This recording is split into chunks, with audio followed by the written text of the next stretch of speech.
Minus பக்கங்கள். Hi friends, இது மாலிகாவின் கேளுங்க கதை கேளுங்க. மானஸ் எழுதிய மலரே மௌனமா, அத்தியாயம் 8. நேரம் இரவு 12 நெருங்கிக் கொண்டிருந்த வேளையில் உறக்கம் வராமல் தன் செல்போனை நொடிக்கு ஒரு முறை எடுத்து பார்த்து கொண்டிருந்தாள் மலர்விழி. ஏதோ ஒரு பரபரப்பு, தேடல், ஏக்கம், பரவசம் அனைத்தும் போட்டி போட அவள் கண்கள் ஆவலாக திரையை பார்த்து பார்த்து மீண்டது. அவள் எதிர்பார்ப்பை பொய்யாக்காமல் சரியாக மணி 12:05 சேகரிடமிருந்து அழைப்பு வந்தது. துள்ளி குதித்து எழுந்து அமர்ந்த அழைப்பை ஏற்றாள். ஹலோ அத்தா. ஹாப்பி பர்த்டே மலரு. தேங்க்ஸ் அத்தா. தூங்கிட்டு இருந்தியா? டிஸ்டர்ப் பண்ணிட்டேனா? சேச்சே, உன் காலுக்காகத்தான் வெயிட் பண்ணிக்கிட்டே இருந்தேன். எப்பவும் போல இந்த வருஷமும் நீ தான் ஃபர்ஸ்ட் விஷ். எவ்வளோ சந்தோஷமா இருக்கு தெரியுமா? இதுக்கு என்ன அர்த்தம்? நீ சந்தோஷமா இருந்தா எனக்கும் சந்தோஷம்தான். நீ எப்போ ஊருக்கு வர? உன்னை பார்த்தே எத்தனை மாசமாச்சு தெரியுமா? அத்தை கூட ஃபீல் பண்ணிக்கிட்டே இருந்தாங்க. கண்டிப்பா வரேன். இந்த பர்த்டேவுக்கு நான் கேட்குற கிஃப்டை நீ நேரில் வரலாம் இல்லை? ஒர்க் இருக்கு மலரு.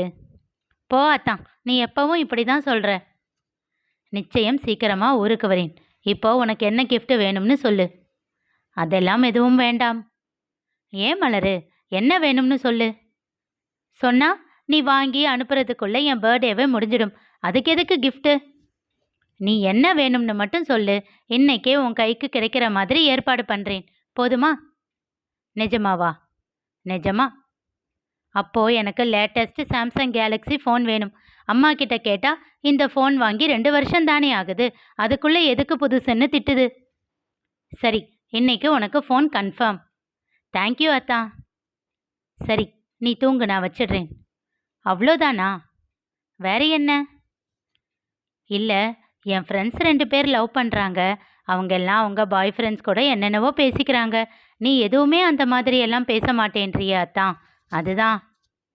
சில நிமிடங்கள் அவனிடம் அமைதி. லைனில் இருக்கியா அத்தான்? மலரு, உனக்கே தெரியும் இல்லை, நான் என் ஃப்ரெண்ட்ஸ் கூட ரூம் ஷேர் பண்ணி தான் தங்கிக்கிட்டு இருக்கேன். எல்லாரும் இருக்கும்போது உன்கிட்ட எப்படி அப்படியெல்லாம் பேச முடியும்? ப்ளீஸ் புரிஞ்சுக்கோ. இந்நேரத்துக்கு எல்லாரும் தூங்கிக்கிட்டு தானே அத்தான் இருப்பாங்க. அப்படி இல்லைன்னாலும் வெளியில் வந்து பேசலாம் இல்லை? மலர், ப்ளீஸ் அடம் பிடிக்காத. நான் எங்கே அத்தான் அடம் பிடிச்சேன்? ஜஸ்ட் எனக்கு தோணுனதை கேட்டேன், அவ்வளவுதானே.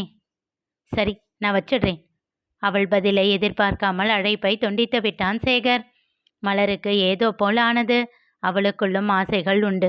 சிறு வயதில் இருவரும் கைகோர்த்து சுற்றி வந்தார்கள். பள்ளி கல்லூரி விடுதியில் தங்கி படிக்கும்போது, விடுமுறைக்கு வீட்டிற்கு வரும்போது கூட ஒன்றாக சேர்ந்து சுற்றியிருக்கிறார்கள். டேம், தியேட்டர் என்று ஊர் சுற்றி இருக்கிறார்கள். என்ன, எங்கே சென்றாலும் தனியாக செல்ல வீட்டில் அனுமதித்தது இல்லை. ஒன்று செந்தில் வருவான், இல்லையெனில் பவியும் சூர்யாவும் வருவார்கள். கோவில் என்று சென்றால் அத்தைகள் வந்து விடுவார்கள். அதனால் கள்ளப்பார்வையில் ரசித்து கொண்டதோடு சரி. அதற்கு மேல் இருவருக்குள்ளும் எதுவும் நிகழ்ந்தது இல்லை. இப்போது படிப்பை முடித்துவிட்டு வேலையில் சேர்ந்த பிறகுதான் அதிகம் வீட்டிற்கே அவன் வருவதில்லை. மலரிடமும் அதிகம் பேசுவதில்லை. கேட்டால் வேலை பளு என்று காரணம் சொல்கிறான். தன்னை விட்டு அவன் தள்ளி செல்வதைப் போல் மலருக்கு தோன்றிக்கொண்டே இருந்தது. போதாததற்கு அவள் தோழிகள் வேறு கிண்டல் செய்ய ஆரம்பித்திருந்தனர். என்னடி, 18+ பேச்செல்லாம் எதுவுமே உங்களுக்குள்ள இருந்ததில்லையா? உண்மையை சொல்லு. ஐய, சுத்த சைவ காதலா இருக்கும் போலையே. இதுக்கு எதுக்கு லவ் பண்ணிக்கிட்டு வேஸ்ட் பண்ணுற லைஃபை? உனக்கு என்ன வீட்டில் ஒத்துக்க மாட்டாங்களோன்னு பயம் கூட இல்லை. அப்படி இருந்தும் எதுக்கு இப்படி இருக்கீங்க? நீ தப்பா நினைப்பேன்னு அவர் நினைக்கிறாரோ என்னவோ. பேசாம நீயே ஸ்டார்ட் பண்ணு. தோழிகள் ஏற்றிவிட்டதில் தான் என்று ஆரம்பித்தாள். ஆனால் அவன் பட்டென்று துண்டித்து விட்டான். ஒருவேளை மாமாவை மாதிரி கல்யாணத்துக்கு அப்புறம்தான் எல்லாம்னு யோசிக்கிறானோ? இருந்தாலும் இருக்கும், தனக்குள் சொல்லிக்கொண்டு சமாதானம் செய்து கொண்டாள். காலையில் தலை குளித்து தயாராகி பூஜை அறையில் கடவுளுக்கும் அவள் அப்பாவுக்கும் நமஸ்காரம் செய்து வேண்டிக் கொண்டிருந்தாள். கண்கள் திறந்து பார்க்க கலங்கும் விழிகளோடு சங்கரி அவளையே பார்த்து கொண்டிருந்தார். அவரை அணைத்து அவர் கன்னத்தில் முத்தம் வைத்தாள். தன் கணவர் இறந்த துக்கத்தை மறைத்து கொண்டு மகளின் பிறந்த நாளை வருடா வருடம் கொண்டாடும் அவர் மனதின் வலியை அவள் அறிவாள். அவர் காலில் விழுந்து ஆசீர்வாதம் வாங்கி கொண்டு புது துணியை பெற்று கொண்டாள். உடை மாற்றி கொண்டு வந்தவளின் அழகை நெட்டி முறித்து திருஷ்டி கழித்தார் சங்கரி. விபூதி குங்குமம் இட்டு, நல்லா இரு மலரு, எப்பவும் சந்தோஷமா இருக்கணும் என்று ஆசீர்வதித்தார். நானும் சந்தோஷமா இருப்பேன், உன்னையும் எப்பவும் சந்தோஷமா வச்சுக்குவேன். தன் அம்மாவின் கன்னம் கிள்ளி கொஞ்சினாள்.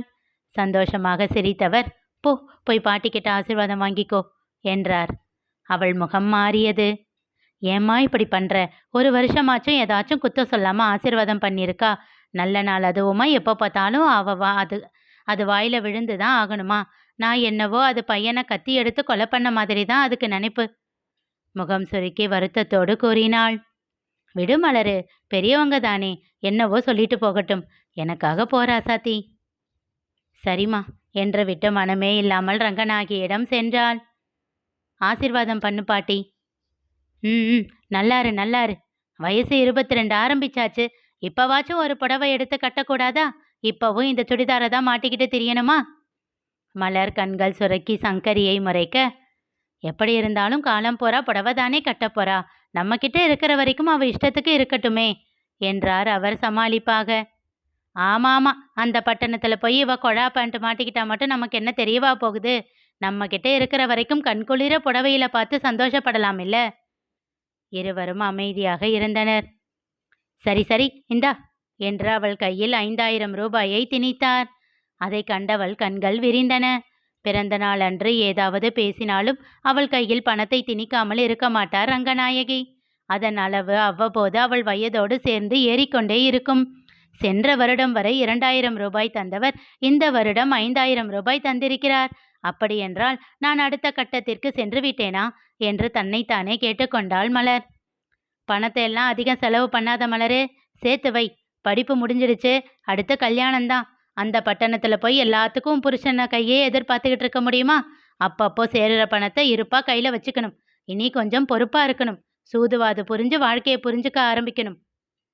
எப்போதும் அவரிடம் விதண்டாவாதம் செய்பவள் அன்று மட்டும் அவரிடம் எதுவும் வாதிட மாட்டாள். அவளுக்கு தெரியும், வேறொரு வீட்டில் என்றால் இப்பொழுது இவள் கொண்டாடுவது போல் பிறந்த நாளே கொண்டாடுவார்களா என்பது சந்தேகம்தான். அந்த விஷயத்தில் ரங்கநாயகி எப்போதும் தடை சொன்னது இல்லை, குறை சொல்வது மட்டும்தான். ஒற்றை மகனை இழந்தவர் இந்த அளவிற்கு கொண்டாட விடுவதே பெரிய விஷயம்தான் என்று எண்ணி அன்று மட்டும் அவரிடம் வாய் கொடுக்காமல் அமைதியாக இருப்பாள். ஆனால் உண்மையிலேயே இன்று அவளுக்கு அவர் கூறிய வார்த்தைகள் தவறாக தோன்றவில்லை. அதில் இருக்கும் யதார்த்தம் உணர்ந்தே சரி என்று தலையசைத்தாள். அப்போது அவள் செல்போன் ஒலித்தது. ஹாய் அத்தை, தேங்க்யூ தேங்க்யூ. ஓ, புது ட்ரெஸ் எல்லாம் போட்டாச்சே. எங்க உங்க நாத்தனார் இன்னும் சாப்பாடே போடல. சங்கரி அவளை முறைத்தார். சரி சரி, 2 மாமாவும் வீட்டில் தானே இருக்காங்க, அப்படியே பிடிச்சி வைங்க. இதோ சாப்பிட்டுட்டு உடனே அங்கே தான் வருவேன். ஆசீர்வாதம் பண்ண ரெடியா இருங்க. ம் 10 நிமிஷம்தான். ஓகே ஓகே, அம்மா கிட்ட சொல்லிட்டு வந்துடுறேன். விருந்தெல்லாம் ரெடியா இருக்குல்ல? அப்போ ஒரு கட்டு கட்டிட வேண்டியது தான். உறக்க சிரித்து விட்டு அழைப்பை துண்டித்தாள். அம்மா, அத்தை சீக்கிரம் கூப்பிடுது. நீ டிஃபன் வச்சா சாப்பிட்டு கிளம்பிடுவேன். எனக்கு மத்தியானம் அங்கே விருந்தாம். சந்தோஷமாக சொல்லிக்கொண்டே சாப்பிட்டு முடித்து சிட்டாக தன் புல்லட்டில் ஏறி பறந்து விட்டாள். ரங்கநாயகி அவள் சென்ற திசையையே பார்த்து கொண்டு இருந்தார். என்னத்த அப்படி பார்க்குறீங்க? இன்னும் எத்தனை நாளைக்கு அந்த வீட்டில் இப்படி இவ அதிகாரம் பண்ண முடியும்? கல்யாணம் ஆகிற வரைக்கும் தானே. அதுக்கப்புறமும் அவ அந்த வீட்டு மருமக தானே அத்தை. ஆமா, யாரு இல்லைன்னு சொன்னா? என்ன இருந்தாலும் செல்வம் கல்யாணம் பண்ணிக்க போற பொண்ணுக்கு அந்த வீட்டில் இருக்கிற உரிமை இவளுக்கு கிடையாது. இவ வேற ஊர்ல போய் வாழ போறவ. இனி இங்க வந்தா இவ விருந்தாளிதான். ஏதோ செல்வத்துக்கு வர்ற பொண்ணு உன் பெரிய அண்ணிய மாதிரி நல்லவளா இருந்தா பரவாயில்ல, கொஞ்சம் அனுசரிப்பா. இல்லைன்னா இவ அதிகாரம் எல்லாம் இந்த வருஷத்தோட முடிஞ்சிடும். சொல்லிவிட்டு பெருமூச்சு ஒன்றை விடுத்தார் ரங்கநாயகி. இனி நிகழப்போவது என்ன தெரிந்து கொள்ள தொடர்ந்து கேளுங்க, கதை கேளுங்க. மீண்டும் சந்திப்போம்.